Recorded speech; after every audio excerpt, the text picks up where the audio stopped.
ভূতের বাড়ি ভূতের বাড়ি ভূতের বাড়ি প্লাস জাদু প্রদর্শনী আপনারা দেখতে পাবেন এক ঝাঁক ভয়ঙ্কর সব ভূত সাথে অবিশ্বাস্য জাদু প্রদর্শনী টিকিটের মূল্য মাত্র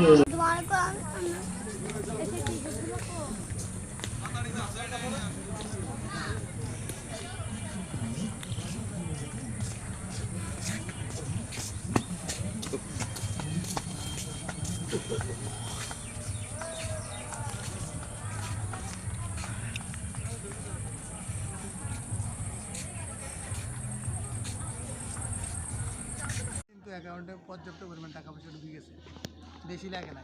তদবির করে যেগুলো কোনোদিন মানে সচিব উপসচিব বুঝতে পারতো না, সিস্টেম করে 2 কোটি টাকা দাও। আচ্ছা, আমি হেদের কথাই তো শুনছি মাঝখান দিয়ে প্রথম 3 সাল দাম দাম করে তো তদবির আমি আজীবন কামাইতে পারতাম না 2 কোটি টাকা। এনে পোস্টারটা বইতে পারলে 1 বছর চিন্তা করলাম আমি প্রশ্ন আরেকজন তো ঠিক দিব ঠিকই আর শুনে দিব ব্যবসা তো তদবিরে, তুই তো অন্য কোনো টেন্ডারবাজি করতে পারতি না। এটা হিসেব দিতে তো সব কিছু তদবিরটা তো কে কইছে না কইছে, মানে তাদের তো নাম এবেন আমি অনেক অ্যাকাউন্ট থাকে।